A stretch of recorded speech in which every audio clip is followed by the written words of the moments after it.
평안하셨습니까? 네. 이번 한 주가 우리 성도님들 피곤하셨죠? 월화수 부흥회, 그죠? 정말 너무 많은 분들이 함께 해주셔서 행복한 시간이었습니다. 그 대신에 설교 준비를 제대로 못했어요. 부흥회가 너무 긴장돼가지고 부흥회에 집중하다 보니까 어쨌든 오늘 저희들에게 주시는 말씀을 갖고 여러분과 은혜를 좀 나누고자 합니다. 여러분 정직한 사람 좋아하세요? 어떠세요? 그죠? 저도 그래요. 저는 모든 사람이 그렇지만 이렇게 정직하지 않은 사람이 싫습니다. 그것이 죄를 졌건 실수를 했건 정직하게 본인의 실수를 인정하는 사람이 저는 좋아요. 그러면 언제든 용서할 수 있고 용납할 수 있고 품을 수 있기 때문에 그래요. 그러나 정직하지 않은 사람은 참 품을 수 없는 것 같아요. 우리 인생에서. 어느 주일학교 교사 선생님이 학생들에게 정직이란 것을 좀 가르쳐주고 싶었어요. 그래서 미국 초대 대통령 워싱턴의 어렸을 때 이야기를 꺼내서 이야기를 해줬습니다. 어느 날 이 어린 워싱턴이 아버지가 너무 아끼는 벚나무가 하나 있었는데 도끼를 갖고 장난치다가 그 나무를 잘라서 죽게 만들었습니다. 근데 큰일 난 거예요. 아빠가 제일 사랑하고 아끼는 벚나무인데 이건 뭐 도끼질 해가지고 다 죽여놨으니, 그래서 그가 용기를 내서 아버지께 가서 용서를 구해야겠다. 내가 잘못했으니까 막 얘기를 하는데 주일학교 학생들이 몇 명이 수긍을 했더니 아니 선생님 그거 예전에도 들은 거고 이미 몇 번째 듣는 얘기예요. 딱 그러니까 이거 확 분위기가 확 가라앉아 버렸어요. 그래서 선생님이 갑자기 머리를 쓰기 시작했어요. 어떻게 하면 아이들에게 정직이란 단어를 끄집어낼까 고민하다가 이렇게 질문했습니다. 그러면 왜 아빠가 워싱턴을 혼내지 않고 용서했을까요? 그러면 기대했어요. 학생들이 정직하게 자기 잘못을 이야기해서요 라고 대답할 줄 알았어요. 근데 아이가 손을 번쩍 들더니 대답합니다. 왜냐하면 워싱턴의 아버지가 워싱턴을 용서했던 이유는 왜냐하면 워싱턴 손에 도끼가 들려 있었기 때문입니다. 참 어쨌든 여러분, 성경에 보면 우리가 예수님을 믿기 전에 우리는 거짓의 아비에게 속했던 사람들이었다고 얘기합니다. 하나님도요 거짓을 싫어하십니다. 하나님은 항상 정직한 사람을 요구한다고 성경이 우리에게 얘기하죠. 그런데 오늘 우리는 예수 그리스도를 믿고 난 다음에 우리는 정직자가 되었다는 사실을 믿으시길 바랍니다. 우리는 이제 더 이상 거짓의 아비에게 노릇하지 않아도 됩니다. 그곳에서 우리는 나왔어요. 그리스도 안에서 거룩으로 옷 입은 우리는 정직한 삶을 살아가야 된다는 겁니다. 그 삶에 우리에게 힘을 주는 말씀이 있습니다. 오늘 로마서 5장 1절에서 11절 말씀이 우리에게 어떻게 우리가 삶을 살아야 될지에 대한 답을 제시해 준다고 저는 믿습니다. 우리가 예수 그리스도를 믿고 난 다음에 주님은 우리를 의롭다라고 선포하셨어요. 그렇죠? 이미 그것은 과거예요. 과거에 이미 우리를 의롭다 하고 선포하셨습니다. 그러면 의롭다 하고 선포함 받은 우리가 어떻게 살아야 될까요? 그게 5장 1절에 기록되어 있어요. 하나님과 화평을 누리라. 믿음으로 의롭다 하심을 받았으니, 믿음으로 의롭다함을 받은 사람들은 어떻게 인생을 살아가야 되느냐? 하나님과 화평을 누리라. 이것이 5장 1절에 우리에게 주신 말씀입니다. 여러분 하나님과 화평하십니까? 우리가 구원받은 자라면, 하나님 앞에 의롭다함을 받은 자라면 이젠 우리는 하나님과 함께 이 화평, 평화의 삶을 함께 걸어가야 된다고 성경은 이야기하고 있는 거예요. 여러분 이건 너무나 중요합니다. 5장 1절에서 11절 말씀의 핵심은 뭐냐? 이신층이 믿음으로 의롭다함을 받은 사람에 대한 결과, 그리고 그의 열매, 그의 확신은 뭐냐? 하나님과 화평한 삶이다라고 얘기해 주는 거예요. 여러분이 정말 믿으신다면, 나는 구원받았다, 예수 그리스도가 십자가에 못 박혀 나의 모든 죄를 사하셨고 나의 모든 문제를 해결하셨다고 믿는다면 이제부터 여러분은 하나님과 더 깊은 임재 가운데서 동행하는 화평한 삶을 살아가셔야 됩니다. 이것이 5장 1절에서 12절까지 우리에게 얘기하는 거예요.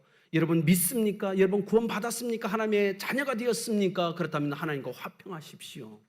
그렇게 살아가야 됩니다. 우리가 가정에서도 그렇죠. 자녀와 부모의 관계에서 가장 중요한 게 뭐죠? 이미 내가 저 아이를 낳았다면 그 아이는 나의 자녀임을 영원히 변하지 않는 사실이잖아요. 그 다음에 더 중요한 건 뭐죠? 부모님과 화평한 관계를 유지하며 삶을 살아가는 거예요. 하나님이 그 얘기를 오늘 우리에게 하고 있습니다. 여러분, 첫 번째로 우리가 나눠야 될 교훈은 바로 그겁니다. 하나님과 화평한 삶을 누리시길 예수님의 이름으로 축복합니다. 그런데 저는 이 말씀을 묵상하면서 이렇게 생각해 봤어요. 하나님은 창조자고 여기 있는 우리는 피조물이에요. 그죠? 그분은 주인이시고 우리는 그분의 소유예요. 그분은 전능하신 강한 자고 우리는 힘이 없고 지혜도 없는 연약한 자입니다. 그분은 거룩하신 분이고 우리는 죄인이에요. 그분이 우리와 화평하기 위해서 먼저 손을 내밀어야 될 그 어떤 이유도 하나도 없다는 사실을 깨달았어요. 그렇지 않나요? 하나님은 뭐 이렇게 얘기하면 어떨까요? 우리가 이야기하는 것처럼 하나님은 갑이시고 우리는 을이다. 갑인 하나님이 우리에게 손을 내밀 이유는 하나도 없다. 아닌가요? 그런 거예요. 하나님은요, 손해볼 게 전혀 없으신 거예요. 우리가 죄를 짓는다고 그분과 무슨 관계가 있겠어요? 우리는 스스로 죄에 대한 대가를 우리 스스로가 지불하는 건데요. 그런데 하나님이 원하시는 것, 오늘 성경에 보십시오. 하나님은 철저하게 갑이시에요. 그럼에도 불구하고 먼저 손을 내미는 위대한 역사를 먼저 행하십니다. 여러분 삶 속에서 한번 생각해 보십시오. 여러분이 갑이라고 생각해 보세요. 금수저예요. 그런데 여러분 실수한 게 없어요. 죄를 진 게 없어요. 다른 사람을 막 열심히 도와줬다고요. 그런데 그 사람이 말도 안 되게 여러분을 공격하는 거예요. 여러분을 해코지해요. 여러분을 뭐 비방해요. 여러분 마음이 어떻겠어요? 기가 차잖아요. 기잖아요. 누가 봐도 나는 잘못한 게 하나도 없는데 오히려 내가 저를 도와줬는데도 불구하고 그런 삶의 태도를 보일 때 우리는 얼마나 마음이 아플까요? 여러분, 그런데 그 상황에서 여러분은 그 사람에게 먼저 손을 내밀 용기가 있으십니까? 사랑이 있으세요? 믿음이 있으십니까? 하나님은 그렇게 하셨어요. 하나님은 전혀 잘못이 없었어요. 그런데 먼저 손을 내미십니다. 이것이 위대한 거예요. 이곳에 있는 우리가 예수 그리스도를 정말 구주로 영접한다면, 그 믿음이 있다면 우리는 이제 다른 사람을 향하여 주님이 먼저 행하셨던 그 삶을 살아내셔야 됩니다. 먼저 우리도 손을 내밀어야 돼요. 연약한 자들을 위해서 그들에게 손을 내밀고 그들을 받아주어야 된다는 겁니다. 여러분, 여기서 하나님과 화평을 누리라라고 얘기했어요. 하나님과 화평을 누리라, 무슨 의미죠? 예전에 우리는 하나님과 화평을 누리지 못하는 사람들이었다는 걸 강조하는 거예요. 예전에는 우리는 하나님과 화목할 수 없는 관계였고 화평할 수 없는 관계였어요. 우리는 죄인이었거든요. 철저하게.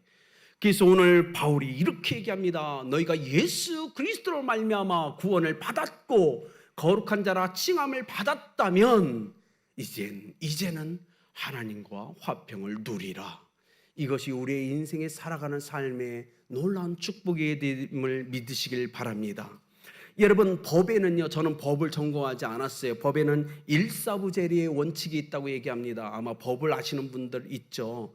일사부재리의 원칙이 뭐죠? 한 가지 죄를 가지고 두 번 벌할 수 없다는 거예요.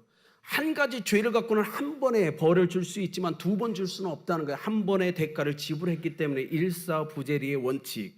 근데 성경을 보면 하나님도 그러시다는 걸 여러분 아십니까? 우리가 범죄했을 때 그 범죄에 대해서 하나님은 징벌하시고 징계하세요. 그러나 두 번이 아니고 한 번이에요.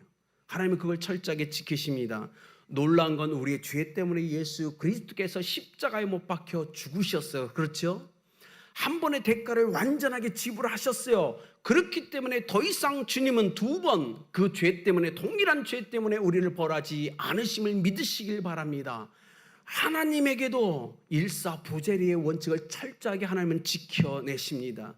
우리가 정말 믿는다면, 우리가 그 믿음이 있다면, 예수 그리스도가 나의 죄를 대가를 지불했다는 믿음이 있다면 내가 지은 과거에, 현재, 앞으로 질 그 어떤 죄에 대해서도 하나님은 우리에게 죄를 물으시지 않는다는 걸 믿으시길 바랍니다. 일사부재의 원칙, 그건 성경적인 원리예요. 오늘 주님이 그 얘기를 하죠. 이렇게 얘기하죠. 10절 보십시오. 곧 우리가 원수 되었을 때 그 아들의 죽으심으로 말미암아 하나님과 화목하게 되었은즉 화목된 자로서 더욱 그의 살으심으로 말미암아 구원을 받을 것이니라. 예수 그리스도, 우리가 죄인 되었을 때 그리스도는 죽으셨습니다. 우리의 죄에 대한 대가 때문에. 그리고 부활하셨어요. 이젠 우리는 더 이상 대가를 지불하지 않아도 됩니다. 그런 우리가 해야 될 한 가지 일은 하나님과 화평한 화목한 삶을 살아가는 거예요. 여러분, 언제까지 죄 때문에 그렇게 고민하고 힘들어하며 몸부림칠까요? 아니요, 이제는 그걸 뛰어넘으십시오. 이제는 하나님과 화평한 삶을 살아가십시오. 죄 때문에 찡그리는 인생이 아니라 하나님과 화목하게 항상 웃으시는 삶을 살아가시길 축복합니다. 오늘 주님은 그렇게 얘기하는 게, 하나님과 화목했기 때문에 우리의 마음에 기쁨이 있고 즐거움이 있고 얼굴에 웃음이 있어야 된다는 거예요. 그렇지 않나요? 그것이 화목된 자, 하나님과 화목한 자가 살아가는 삶의 모습일 겁니다. 돈 리차드슨이 쓴 화해의 아이라는 책이 있어요. 일리안자 식인종들과 사회부족이 맨날 전쟁하면서 서로 죽이고 죽습니다. 그런데 평화를 유지하는 한 가지 유일한 방법은 바로 족장의 자녀를 다른 족장에 주는 거예요. 그러면 그 족장의 자녀가 그 화해, 평화의 아이가 돼서 그 아이가 살아있는 동안은 서로가 전쟁을 하지 않습니다. 중요한 건 이 아이가 죽으면 다시 전쟁이 시작돼요. 평화가 깨지기 때문에. 오늘 이 리차드슨 선교사가 요한복음 3장 16절을 사위부족에게 선포할 때 이렇게 얘기합니다. 하나님은 우리를 사랑하셨습니다. 독생자 예수 그리스도를 화해의 아이, 여러분에게는 화해의 아이, 평화의 아이로 내어주셨습니다. 그래서 하나님과 우리는 평화하게 되었습니다. 우리 예수 그리스도는 영원히 살아계십니다. 그래서 하나님과 우리의 그 평화도 영원할 겁니다. 믿으시길 바랍니다. 예수 그리스도 말미암아 우리는 하나님과 화목하게 되었고 화평하는 자가 되었다는 사실을 믿으시길 바랍니다. 그 평화는 깨지지 않을 거예요. 예수 그리스도가 살아있는 한 그분이 영원히 존재하기 때문에 우리와 하나님과의 평화도 영원할 것임을 믿으시길 바랍니다. 성경이 그 얘기를 하고 있죠. 여기서 하나님과 더불어 평화한다, 하나님과 화목화를 이룬다, 이 삶을 통해서 우리에게 주시는 두 가지 축복이 있어요. 2절입니다. 또한 그로 말미암아 우리가 믿음으로 서 있는 이 은혜의 득함을 얻었으며 하나님의 영광을 바라고 즐거워하느니라.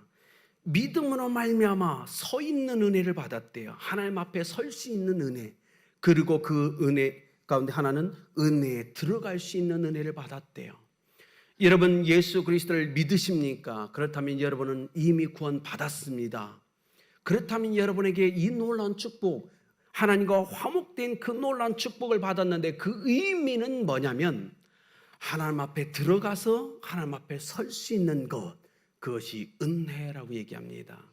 두 번째로, 그래서 제가 여러분과 나누고 싶은 것, 여러분 그 하나님 앞에 화목된 자로서 하나님 앞에 나가 서는 그 은혜를 누리시길 축복합니다. 이건 놀라운 은혜요. 예수 그리스도로 거룩하다 칭할받은 우리가, 의롭다 칭할받은 우리가 하나님과 화목하는 그 축복을 받았어요. 근데 화목하는 그 축복이란 뭐냐? 하나님 앞에 믿음으로 나가서 하나님 앞에 설 수 있는 은혜라는 거예요. 이건 놀라운 은혜입니다. 예수님이 죽으실 때 휘장이 갈라지면서 그 앞에 나갈 담대함을 얻었다라고 성경은 얘기합니다. 여러분, 이 축복을 마음껏 누리시길 예수님의 이름으로 축복합니다. 그 사람이라면 이제 우리는 생각과 마음의 변화를 받은 새로운 사람으로 인생을 살아가야 됩니다. 하나님과 화목한 자에게 마음의 평안이 있습니다. 기쁨이 있어요. 즐거움이 있어요. 얼굴만 봐도요, 그것이 묻어납니다. 어떤 흑인 청년이 청소부가 돼서 빗자루로 길거리를 쓸고 있었어요. 근데 계속 막 불평하고 불만하고 욕을 한 거야. 그 광경을 지나가던 마틴 루터 킹 목사가 듣게 되었어요. 똑같은 흑인인데 저가 길거리 청소를 하면서 불평불만한 소리를 합니다. 그래서 이 마터 킹 목사님이 이렇게 얘기해요. 이봐 젊은이, 그게 뭐가 그렇게 못마땅해서 청소하면서 그렇게 욕하고 불평하고 큰 소리를 치나? 그랬더니 이 친구가 이렇게 얘기합니다. 우리 흑인은 인간이 아닙니까? 왜 우리는 백인들이 어질러오는 이 더러운 거리를 우리는 쓸어야 됩니까? 왜 백인들이 사용한 사무실을 우리가 청소해야 되고 그들의 화장실을 우리가 청소해야 됩니까? 이건 불안하잖아요. 이건 불합리한 겁니다. 계속 불평불만하고 있었어요. 그때 마터 킹 목사님이 그 청년에게 이렇게 얘기합니다. 형제, 지금 당신이 길거리를 쓸고 있는 것을 백인들을 위해서 한다고 생각하지 말게. 하나님이 창조한 이 지구의 한 모퉁이의 구석 더러워진 부분을 하나님의 영광을 위해서 청소한다고 생각하면 안 되겠나? 그 얘기를 딱 던졌어요. 여러분 한 가지 일을 하는데 그죠? 완전히 두 가지 의미가 부여되는 거예요. 여러분 어떻게 인생을 살아가시겠습니까? 하나님과 화목한 자, 그 생각이 변화된 자예요. 마음의 태도가 변화된 자, 삶의 자세가 변화된 자입니다. 그렇잖아요. 좀 더 우리가 생각해 볼까요? 이렇게 하면 어떨까요? 흑인이잖아요. 일자리가 없어요. 그러나 그 일, 길거리를 청소할 수 있다는 그것이 그에게 복이 될 수는 없을까요? 청소할 수 있기 때문에 돈을 벌 수 있고 생활을 할 수 있다는 것, 그건 복이 아닐까요? 우리의 생각을 전환해야 됩니다. 하나님과 화평된 자로서 우리의 마음의 자세를 바꿔야 돼요. 그렇다면 우리의 삶에는 기쁨과 즐거움이 넘칠 겁니다. 여러분 오늘 보십시오. 많은 사람들이 이렇게 얘기합니다. 한국 사람들을 와서 보니까 얼굴이요 웃지를 않는다는 거예요. 심각하대요. 특히 여러분 교회에서 보세요. 신앙이 좋은 분들 말 않고 가만히 있으면 무서워요. 안 그렇습니까? 정말 그래요. 여러분 보세요. 기도 많이 하는 분들이요. 한번 그분이 얘기 안 하고 가만히 있을 때 한번 보세요. 정말 무서워요. 안 그렇습니까?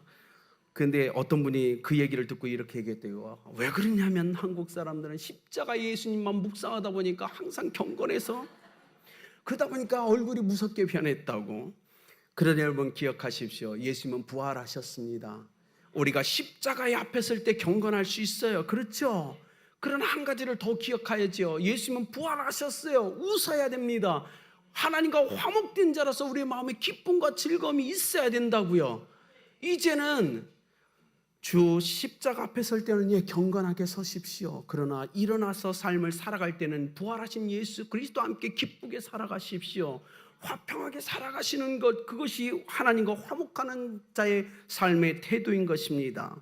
여기 보십시오. 3절 4절 다만 이뿐 아니라 우리가 환난 중에도 즐거워하나니 이는 환난은 인내를, 인내는 연단을, 연단은 소망을 이룬 줄 알미라.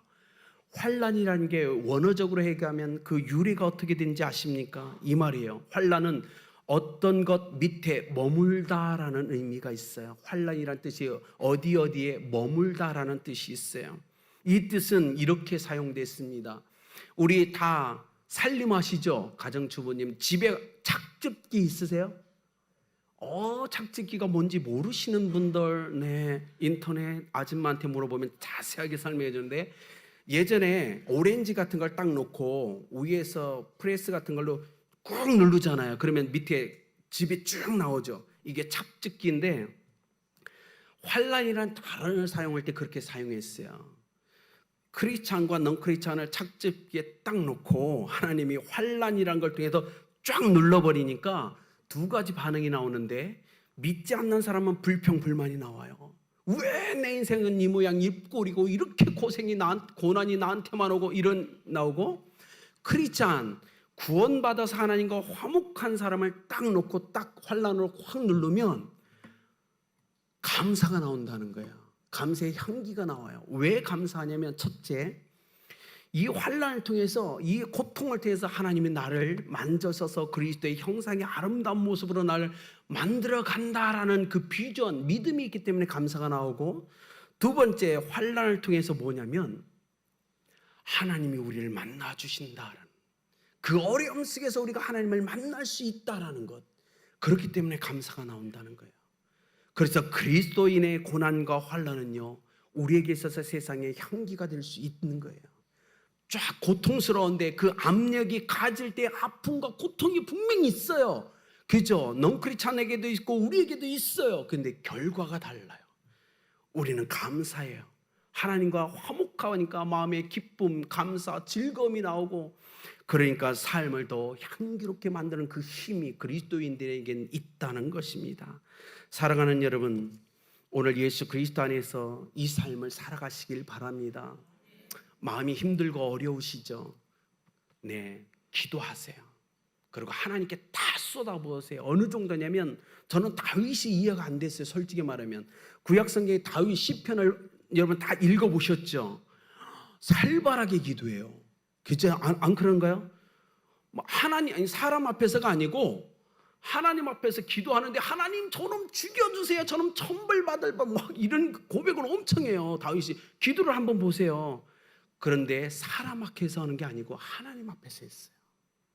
하나님, 내가 그렇게 고통스러워요. 내가 입장에서 보면 저놈은 죽여야 됩니다. 이렇게 기도하는 거예요. 정직한 거예요. 너무 정직해요. 마음을 하나도 숨기지 않습니다. 그런데 하나님이 그 마음을 기쁘게 보는 거예요. 여러분, 하나님 앞에서는 숨기지 마십시오. 여러분의 감정적인 걸 다 얘기하세요. 정말 하나님, 정말 내 마음이 너무 힘들어서 저 사람을 어떻게 하고 싶어요 라고 고백하셔도 돼요. 하나님 앞에서는. 그러나 사람 앞에서는 그러면 안 돼요. 왜냐하면 사람은 사랑의 대상이기 때문에 그래요. 사람은 우리의 공격의 대상이 아닙니다. 믿음의 대상도 아니고 사람은 철저하게 사랑의 대상이에요. 그렇기 때문에 여러분의 아픔은 오직 주님께만 갖고 나가시길 바랍니다. 오카는 목사님은 이 5장 2절을 어떻게 해석했냐면, 믿음으로 서 있는 은혜를 기도하는 자의 축복이다라고 해석을 하셨어요. 하나님 앞에 믿음으로 서 있는 것, 그건 기도에 대한 이야기다라고 오카는 목사님은 로마서를 설교할 때 그렇게 해석하셨어요. 그런데 저는 이 말씀을 묵상하면서 동의했어요. 기도하는 자, 믿음으로 서 있다는 것은 기도하는 자의 모습이다. 두 번째, 예배자의 모습이다라고 저는 깨달았어요. 사랑하는 성도님 여러분, 하루에 몇 번이든 상관이 없습니다. 하나님 앞에 반복적으로 출입하시며 그 앞에 서시길 바랍니다. 기도하면 하나님만이 하실 수 있는 놀라운 일이 우리 가운데 일어나는데, 기도하지 않아서 일어나야 될 그 일이 일어나지 않는 것, 그것은 비극입니다. 기도하셔야 돼요. 하나님 앞에 거룩한 임재 가운데 믿음으로 서 계십시오. 그리고 기도하십시오. 그래서 하나님만이 하실 수 있는 놀라운 그 역사가 우리의 기도로 이 땅에 이루어지는 삶을 우리는 경험해야 됩니다. 그런데 문제는 하나님이 계획하셨는데, 그 놀라운 일을 계획하셨는데 우리가 기도하지 못해서 이루어지지 않는다면 그건 비극이에요. 아픔이에요. 슬픔이라는 겁니다. 그렇기 때문에 사랑하는 여러분, 5장 2절 믿음으로 주 앞에 서 있는 그 은혜를 마음껏 누리시길 축복합니다. 이건 너무나 중요한 거예요. 하나님이 함께 하시고 우리의 기도를 들으시는 것, 그걸 통해서 우리는 마음껏 하나님을 경험하며 하나님의 축복을 누리는 삶을 살아내야 될 줄 믿습니다. 세 번째로 11절에 이렇게 얘기합니다. 하나님 안에서 즐거워하는 삶을 살으라라고 얘기해요. 여기 보십시오. 주 예수 그리스도로 말미암아 하나님 안에서 또한 즐거워하느니라. 여러분, 정말 즐겁습니까? 이건 믿음의 고백이에요. 그렇죠? 환경이 어렵고 힘든데도 즐거워할 수 있나요? 하나님은 지금 믿음의 도전을 하고 있는 겁니다. 그 놀라운 거죠. 5절에 소망이 부끄럽게 아니함은 우리에게 주신 성령으로 말미암아 하나님의 사랑이 우리 마음에 부음바 됐다. 하나님이, 우리가 하나님과 화목하자마자 하나님의 사랑을 우리 가운데 부어주셨대요. 여러분 안에 하나님의 사랑이 흐르고 있다는 걸 믿으시길 바랍니다. 그런데 놀라운 건 부음바 되었다는 건 일회적 사건이라는 거예요. 하나님의 사랑이 우리 가운데 부어졌는데 어떤 역사가 일어났냐면, 이 한 번 부어진 하나님의 사랑이 영원히 지속된다는 거예요. 이게 놀라운 겁니다. 바울은 이걸 깨달았어요. 그래서 로마서 8장에서 정사나 권세나 높음이나 나쁨이나 이 모든 것을 하나님의 사랑에서 우리를 끊을 수 없다라고 자신 있게 선포합니다. 여러분, 그 사랑을 믿으시길 바랍니다. 여러분, 예수님을 믿을 때 이미 그 사랑을 부어줬다고요. 여러분 속에. 근데 그 사랑은요, 사라지지 않아요. 주님 만날 때부터 영원히 지속되는 사랑입니다. 그 사랑에 능력이 있어요.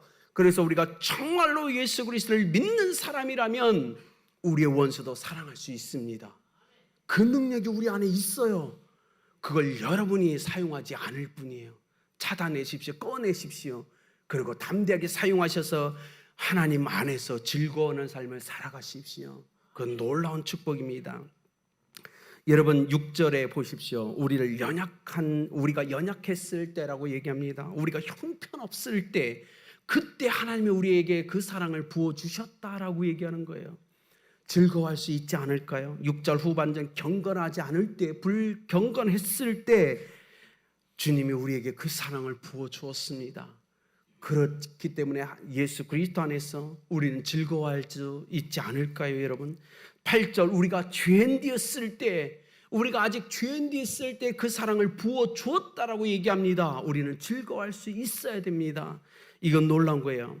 하나님의 목표에서 비껴나간 것 죄잖아요. 그죠? 하나님의 목표에서 관역에서 벗어난 것 죄인데, 그렇게 우리가 방황하고 있을 때 하나님은 그 사랑을 우리 가운데 부어줬다라고 얘기합니다. 이 사랑을 기억할까요? 제가 부흥회 때도 나왔지만 부모님의 사랑은 그런 거예요. 부모님의 사랑은 변하지 않습니다. 그런데 때로는 그렇죠. 자식이 계속 1년, 2년, 3년, 4년 방황할 때 사랑하는 성도님들 꼴 보기 싫죠. 안 그랬어요?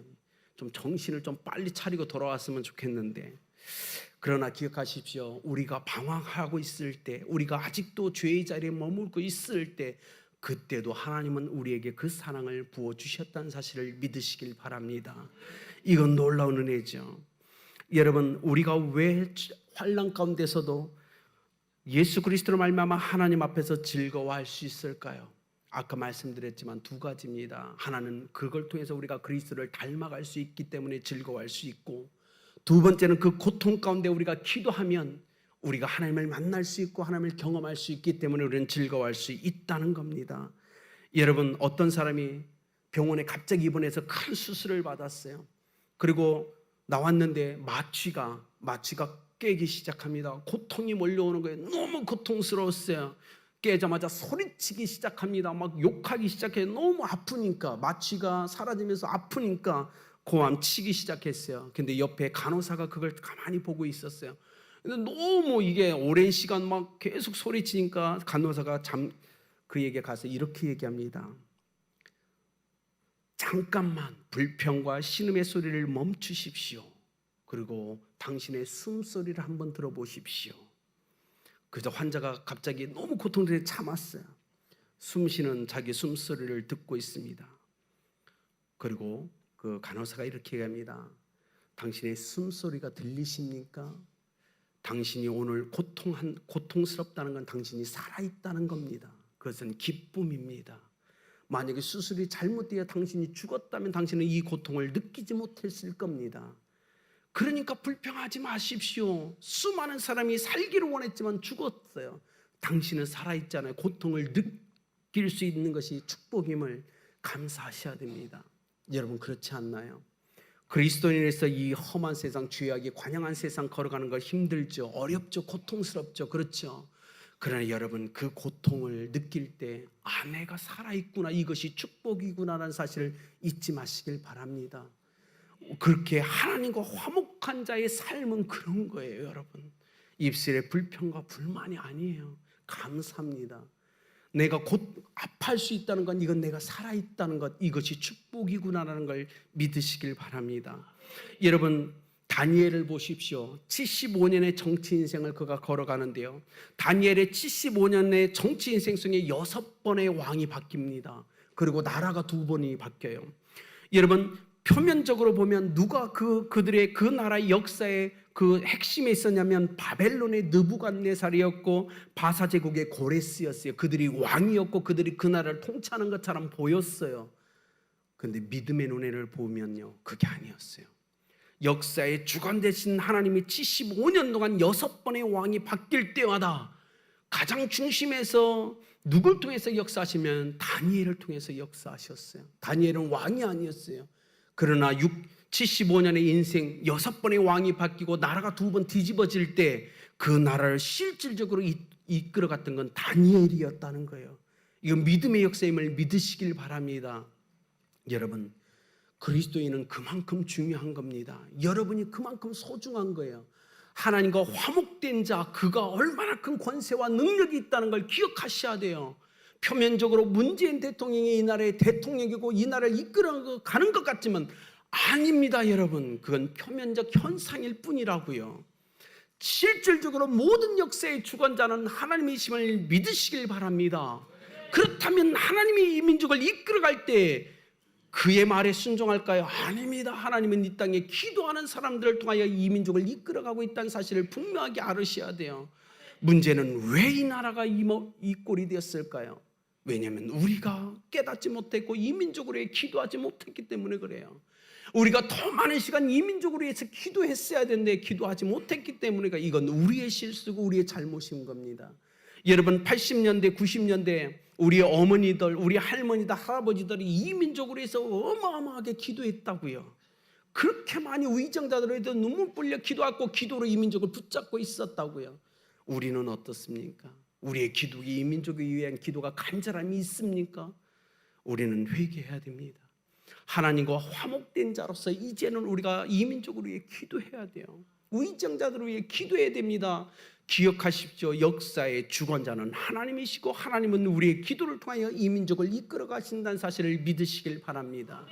그렇기 때문에 비굴하고 힘들어도 이 민족, 제가 봐도 속 타요. 그러나 불평할 거 없어요. 다 우리의 연약함입니다. 누가 대통령을 뽑았죠? 국민이 뽑았다고요. 우리는 기도해야 돼요.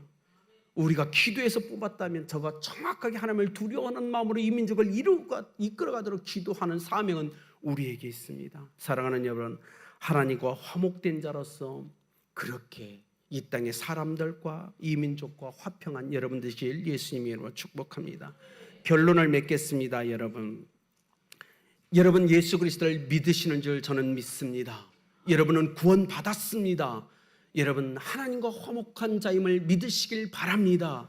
그렇다면 이제 우리는 우리의 모든 삶을 믿음으로 삶을 살아가는 그런 사실을 우리가 기억했으면 좋겠는데요. 여러분 아테네 올림픽 2000년 아테네 올림픽을 기억하십니까? 한 선수가 있었어요. 올림픽이 열리기 3개월 전에 발목뼈가 부상을 당합니다. 도저히 올림픽에 출전할 수 없는 상황이었어요. 코치와 주치의의 결정은 올림픽 출전 불가 판정을 내립니다. 근데 그가 기도하고 병석에서 기도할 때 하나님의 음성이 들립니다. 내게 능력 주시는 자 안에서 내가 모든 것을 할 수 있느니라. 오늘 우리 하나님은 하나님과 화목한 사람들에게 끊임없이 이야기를 하고 있어요. 믿느냐? 너는 나와 화목한 자다. 나를 믿는 자에게 능치 못함은 없다. 이 선수가 그 고통 가운데서 출전했어요. 여자 다이빙 10m 결승전까지 진출한 놀라운 쾌거를 이룹니다. 그것은 그가 할 수 있는 최선이었어요. 더 이상 그가 할 수 있는 일이 없었어요. 결승전 5차전까지 열렸는데 1, 2차전이 끝날 때까지 그의 순위는 5위였습니다. 메달권에서 멀어진 거예요. 근데 놀라운 게 그가 10m 선상 다이빙하기에 그 판에 섰을 때마다 그가 입술로 뭔가를 중얼거리는 거예요. 중얼대요. 그게 카메라에 잡힙니다. 그리고 나중에 알아보니까 이 선수가 빌립보서 4장 13절을 중얼거리는 거예요. 내게 능력 주시는 자 안에서 나는 모든 것을 할 수 있다. 계속 그걸 엿보여요. 내게 능력 주시는 자 안에서 나는 모든 것을 할 수 있다. 그리고 3차전 그가 이젠 다이빙 했는데 놀라운 점수로 1등을 합니다. 그리고 1등을 따라잡기 시작해요. 모든 사람이 포기할 이젠 2분밖에 넘지 않았어요. 4차전 그가 섭니다. 또 고백해요. 내게 능력 주시는 자 안에서 나는 모든 걸 할 수 있다. 고백해 4차전 뛰었는데 또 1등을 합니다. 그러면서 1위 자리를 그가 차지하게 됩니다. 마지막 한 번의 기회에 그가 또 중얼거리면서 그 위에 서요. 내게 능력 주시는 자 안에서 나는 모든 것을 할 수 있다.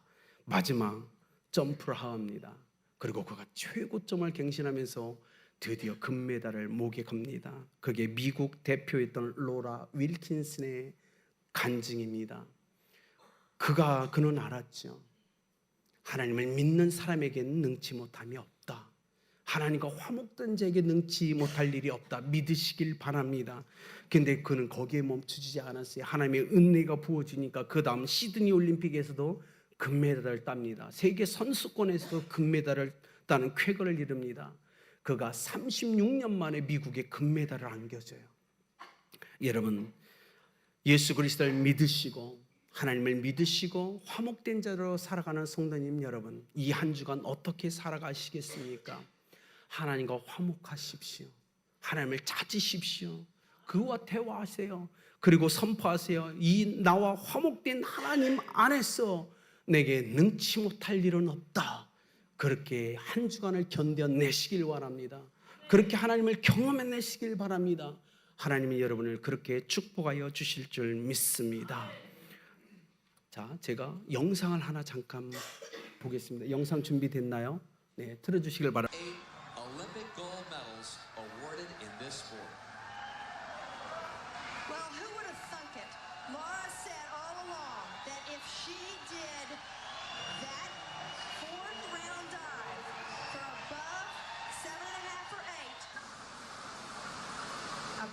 2.5 somersault with 1/2 twist. She has the high degree of difficulty. She equals the degree of difficulty of the two Chinese in this round at 3.0. Is it going to be good enough to get the gold medal? Is it going to be good enough? Laura Wilkinson thinks it might be. She's gone straight in. She made a...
같이 기도하시겠습니다.